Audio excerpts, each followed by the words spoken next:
Hi, so if you've been following me, you've essentially managed to unlearn all the history that you've been taught, at least if you are an American. And you've realized that we're probably on the cusp of another Protestant Reformation, and to the extent that it doesn't happen, we may be setting ourselves up for even more entrenched segregation, not only based on race, but based on religion, and a lot of other issues that have doomed other societies in the past. Now, you also want to put yourself in a position where we need to understand where to go from here. And the most obvious and the most simple way to describe it is simply that American society, or not just American society, but developed countries are now favoring predictability over creativity. And that explains so much about the malaise of creativity and social cohesion within developed countries. It also explains why, despite having less outward affluence, developing countries, to the extent they don't go in debt in a foreign country's currency, might have a brighter future. And of course, there are so many ifs and buts, but we can't cover them, today or in one lesson. But the key issue to understand here, when you're studying the United States or just any developed country in this time period in 2021, is how we got here. And the easiest way to understand it is that post-World War II, what happened was the military and the politicians and the weapons dealers and the lawyers and anybody really in power pursued a strategy of divide and govern. We were taught that it was divide and conquer. That really is not the case. It's true, of course, that there's been a policy of pursuing essentially the natural resources in other countries, and it's just a lot easier. Let's say if you want to go into Syria and the country is becoming destabilized, it's a lot easier and more profitable, obviously, if you want to occupy the country without dealing with anything other than oil fields or natural gas fields. And so if you're able to seize the natural resources of another country and then splinter that area off, that is something that seems fairly simple and straightforward. That's happened, of course, not just in Syria. You just look at all the little Middle Eastern countries, right? These tiny ones that shouldn't, quite frankly, let's say Kuwait. Kuwait's an obvious one, right? Essentially an American province in the Middle East. For obvious reasons, you've got, of course, it's got massive natural resources. You go back and forth, right? Qatar has a massive natural gas reserve. And you can see why it would be a good idea to, if you were trying to minimize regional power, to put Qatar in a different country with a different political system than, say, Saudi Arabia, which of course has vast oil reserves. And that's not to say that Qatar is, in the way that Kuwait is, a military installation of a foreign power. Qatar has exercised more independence probably than any other Middle Eastern country in modern history. So simply splintering off doesn't mean that the result is inevitable or predictable. It just means it's difficult to mount either an ideological challenge or an economic challenge to the existing status quo.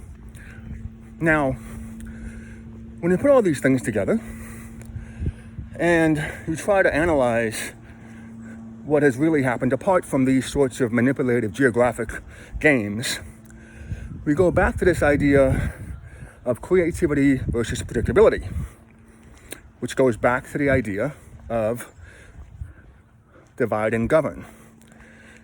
And what we have to understand here is that from a long-term perspective, this strategy is not going to work.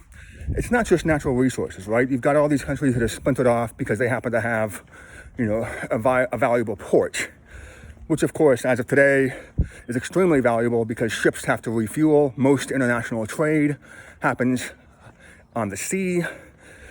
so ships have to refuel, and so on and so forth. So that explains, of course, South Sudan splitting off from Sudan. It explains Eritrea splitting off from Ethiopia. It explains why there's still essentially a civil war, low-grade civil war happening in those areas. Because if you start off from a premise that diversity of people is not something that needs to be prioritized, that really differences can only lead to conflicts. If you start off from that premise, which has actually been true for much of modern human history, if you start off from that premise, then everything makes sense. And what you see here is that the countries that have done the right thing, that have tackled segregation, like Singapore, have managed to do amazingly well. And that's not a coincidence. And so when you think about the United States as a country that's founded on segregation, that continues segregation, its social problems become more obvious and more predictable.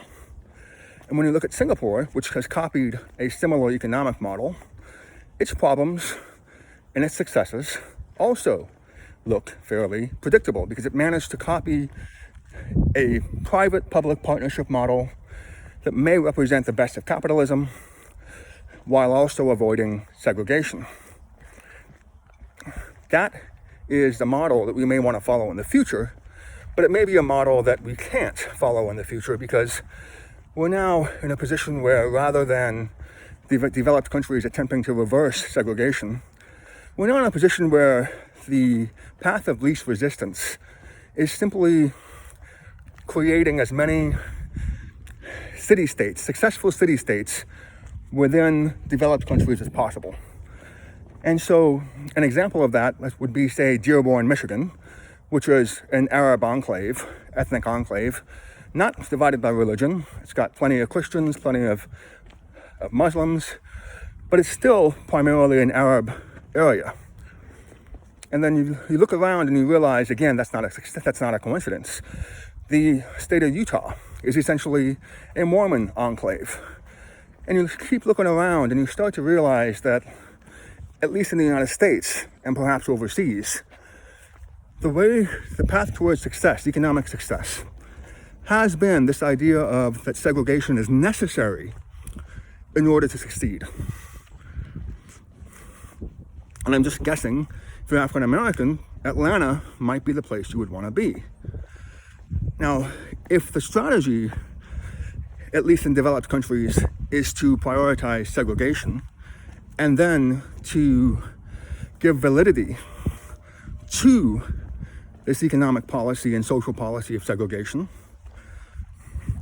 then it does make sense that the status quo would be in a position where it would want to make sure that at the ethnic enclaves that it's encouraging are successful. And that's where you have this idea of a city-state. And even Singapore has an unofficial policy of maintaining a Chinese ethnic majority. And despite Singapore's success, it's still having issues getting along with Malaysia. Tun Mahathir, along serving prime minister, had conflicts with Lee Kuan Yew, the founder of Singapore, for decades. They didn't like each other at all, and which is really odd, right? Because they're both very educated people. You know, Tun Mahathir is a doctor, was very poor growing up. Lee Kuan Yew was not poor, I assume, growing up, but he's, a lawyer. And these two men just couldn't get along. And it's really interesting how personal relationships, even at such a high level, might dictate outcomes for everyone else. It's interesting, and it's also a bit frightening, because those conflicts continue today. And you could hear in Lee Kuan Yew's tone, the only time he became, I'm not going to say angry, but passionate in a way that betrayed a kind of anger, was when he was speaking about Malaysia, especially access to water rights, because of what could have been. Like, Malaysia and Singapore could have become a united country, and the whole world might have changed, at least in Southeast Asia. and the path might have been different for both countries. But when you look at this strategy that we've been pursuing, it not only looks predictable, but the loss of creativity also looks predictable. And the question is, where do you go from here? Because when you think about what has led to the most creativity, in many cases, it is in fact diversity. Muhammad Ali, the modern history's greatest Muslim, was born to a Christian family. You look at Zadie Smith, part Jamaican, part British. You look at Junot Diaz. You look at all these people that have managed to break into the next level of human consciousness. All of them seem to be some sort of outlier.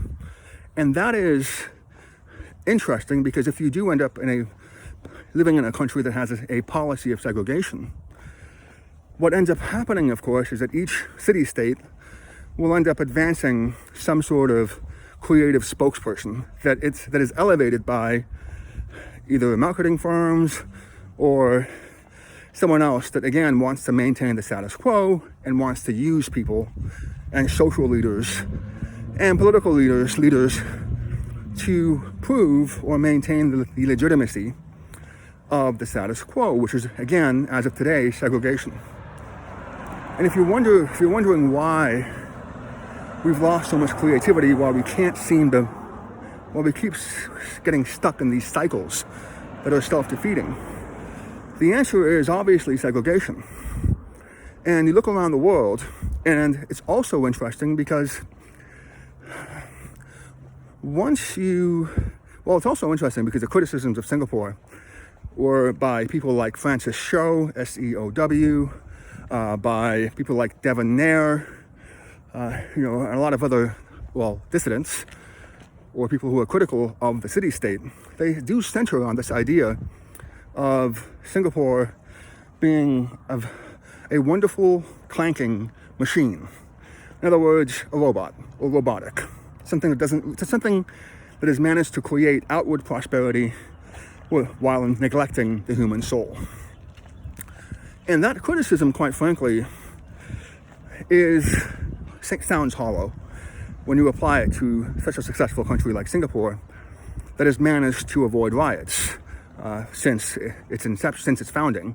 I believe there was one bus driver riot that happened because of a bus driver making a mistake, but we'll set that aside for now.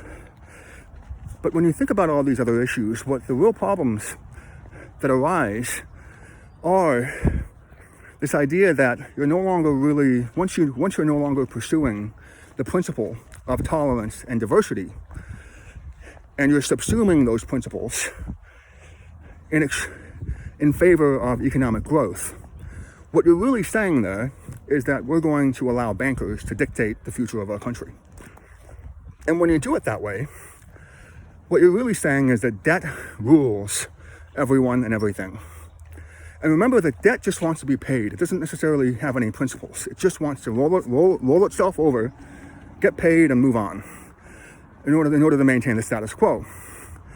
And so one of the famous comments by a political advisor in this country was about the bond market. He was saying that, if you want to intimidate somebody, come back as the bond market. You can intimidate everybody. This was 30 years ago, I believe. So again, we're not dealing with something new. We're just dealing with this idea in human history that once you allow debt to dictate outcomes and relationships, principles will probably, and idealism will probably be secondary. And what are the consequences of that? Well, in this country, we focus on inflation. We keep talking about inflation. We've got more debt than we've ever had before, and we're focusing on inflation. The idea being that at some point, if you engineer excessive debt, suddenly the money itself doesn't really stand for anything because the prices will also rise, and therefore people in general will not be able to get ahead, even though their money is worth more. And so there's been this almost excessive focus on monetary policy and monetary inflation, which makes sense once you realize that post-Vietnam and even before then, the standard governing policy was divide and govern. In other words, put everyone into an ethnic enclave and then inflate as much as possible the area, giving people a sense of prosperity, but perhaps one that is not sustainable or that was not sustainable, at least if debt runs the show. And this is also the reason why so many smaller countries, for example, Norway, Qatar, Singapore, they've been successful because they can't, not only due to their size, but due to their geographic location. You know, Qatar is in a position where it can easily be blockaded. Norway is, I mean, it's not isolated, but it's quite far from centers of commerce. You look at all these other factors, what you really see is that where geography or some other finite characteristic limited debt expansion and forced politicians to become more conservative with respect to monetary policy. What's really incredible is that the developing countries that manage to avoid segregation and treat their citizens properly while maintaining control over food inflation have done better since Vietnam overall than people with almost unlimited access to debt. And Vietnam was say 1950s, 1960s. And so when we arrive here in 2021 lamenting the state of social cohesion, what we're really lamenting is this idea of debt having taken over all of our lives. It explains everything. Donald Trump, of course, is a businessman whose empire runs on debt. He's declared bankruptcy many times. I should say his companies have declared bankruptcy, some of his casinos and so on. You have this idea that the power structure is incapable of being honest because of the fact that it necessarily prioritizes debt payments over principles. And when you look at it that way, the loss of creativity and, quite frankly, a lot of the quote-unquote mental health issues we're having in this country and all over the world in developed countries make a lot more sense. Because humanity was never meant to be sort of this cog in a financial machine. It was always supposed to be in a position where it would use debt in order to have a system of sustainable growth. Once you cast away that principle and you're just left with, in this case, paying people off or creating a situation where you necessarily decide to forego idealism, once you're in that position, mental health issues are sure to follow. And this isn't something that's new. You look at Brave New Worlds. What was that about? It was about soma. It was about giving people a drug that would make them feel better. Now, of course, we're legalizing drugs. That's a necessary step if we want to compete, if governments want to compete with the underground economy and force it to the surface. But you also have to wonder why it's happening now. And if the answer is it's happening now because governments don't have any choice, and that essentially the black market, the underground economy, has succeeded to such an extent that it can no longer be stamped out, you again have more evidence that the trajectory that we're on and that we've been on has failed, which of course explains almost everything in context. So the question moving forward is, what do we do? Where do we go from here? And in this country, we continue to be focusing on inflation. So once again, we're focusing on the wrong issue. We should be focusing on social cohesion, but once you get to a point where you decide you're not going to fix segregation, and in fact it's going to be a policy moving forward, one that you want to appear successful, once you move away from that, then you're really sort of stuck. Because again, you're making your own citizens cogs in a financial machine It doesn't necessarily care about principles. And the danger of that, of course, should be now quite obvious. You have governments that are essentially paying people off rather than through stimulus payments, rather than attempting to create jobs that make sense.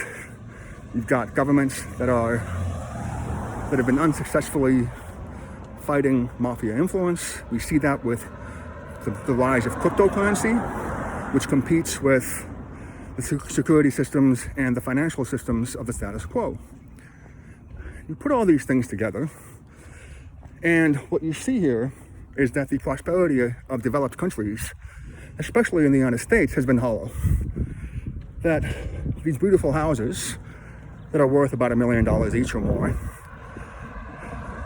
have risen in value, not because the lives of people here or their creative output is superior to a similar house in Indonesia that costs 1/10 of the price, but because we've managed debt in a way that has been far too successful.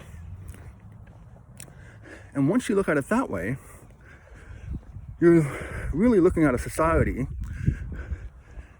that has to make a U-turn, but doesn't know how. And that's the question that we ought to be focusing on. And one of the reasons that we can't focus on it is because, well, for the same reason why countries like Singapore, Qatar, and Norway have been successful.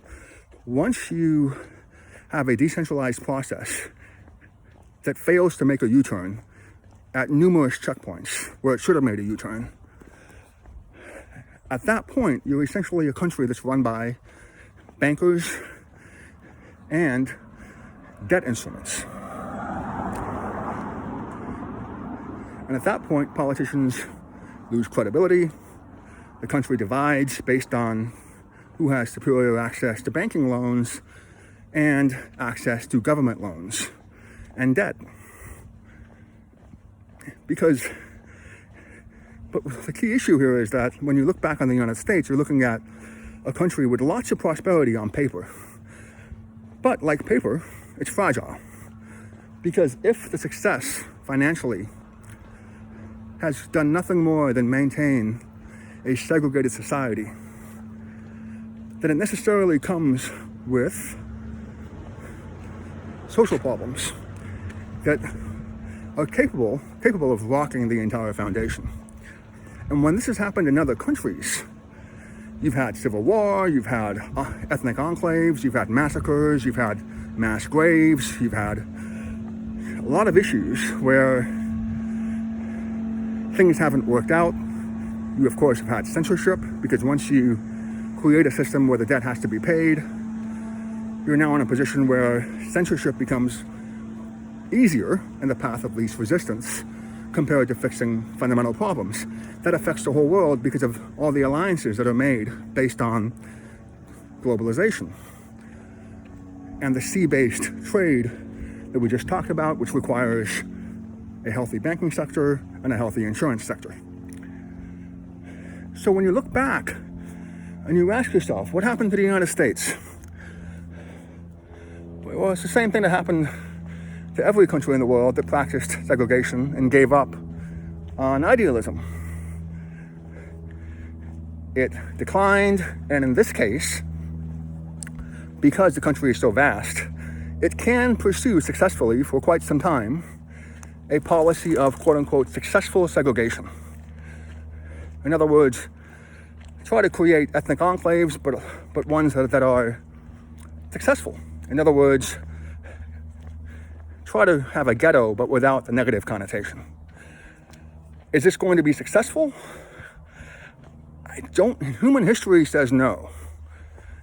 But of course, the opposite, where people have tried to live amongst each other, has also resulted, especially in Europe, war and conflict, and splinter groups and splinter provinces.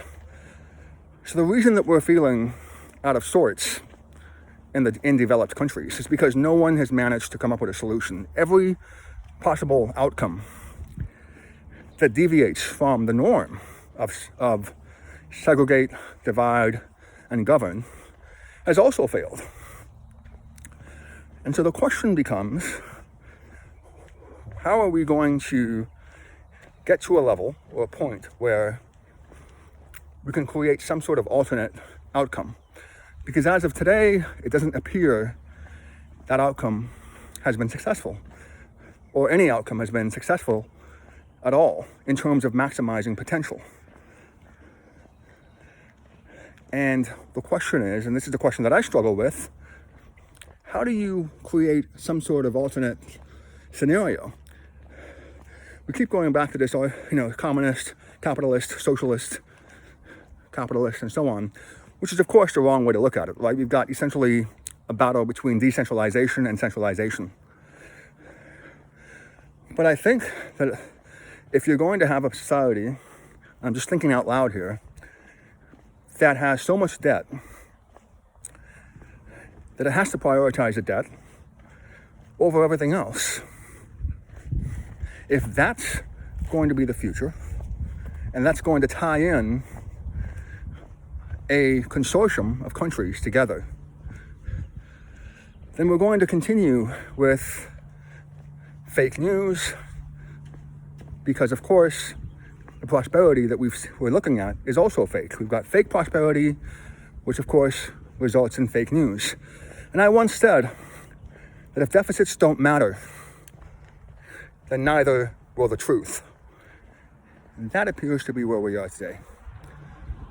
And that's one of the reasons why it's so difficult to study human history, because this looks like a prosperous country. You've got beautiful cars, they work, you've got beautiful houses, they're probably earthquake-proof. The prosperity that we look at is real. But it's all the things that you don't see that might be what make life worth living. And if you're in a position where you're living not just in a country, but a whole world that just wants to see the debt paid and isn't interested in achieving human progress or cultural progress or true diversity, which is work, which requires sacrifice. If you're really in that position, then social problems and social cohesion will continue to suffer. And once you've built up enough debt, history says that the only way out is to forgive that debt. That's, I don't know, which in this case might divide a lot of people, because you're again divorcing financial wealth and attainment from work ethic and principles when you start to sort of selectively forgive the debt of some people and not others.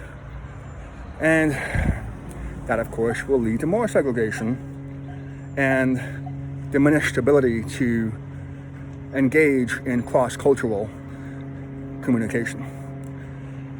So how is all this going to be fixed? In the United States, we're shifting from diesel fuel trucks into either gas-powered, hydrogen-powered, or electric-powered trucks. Well, the reason we're doing that instead of building adequate public transportation is because, again, it maintains the status quo. Everything that we're doing here maintains the status quo. So you've built this massive economy of cars everywhere. And it doesn't seem odd until you go to, say, Vietnam and you see that most people have motorbikes. Or you go into some cities in Korea, South Korea, and you see that most people have Vespas. I shouldn't say most. A lot of people, depending on the neighborhood. You go into Europe and you see that a lot of people have essentially electric scooters. So when you look at your life as somebody who is trying to maximize something intangible, because you believe that it's what's intangible that matters, that it's what's intangible that will prevail, and you're up against this other intangible opponent of debt. The idea is always that you're on the losing side if you're the kind of person that wants creativity to prevail, which is another way of saying that you want people to understand each other so that you can have a truly diverse society. But no matter what time period you're in, we've lost, that's why we're here. And the question is, what do we do now? If someone like me decides I'm going to live in Asia, which of course Japan is a net creditor, China is a net creditor, Singapore has $1 trillion sovereign wealth fund, it stands to reason that their neighbors will succeed because they're surrounded by fiscally prudent governors. Whereas you look at the United States, all of its neighbors south, I'm not going to say they're poor, but are less developed and continue to be less developed, except in areas that seem to be mirror images of the United States in some cities. So what happens now? That's the question we ought to be thinking about, not inflation, not necessarily, I guess, how do you convince people to focus on social cohesion when the debt has to be paid? That's something I hope we'll all think about.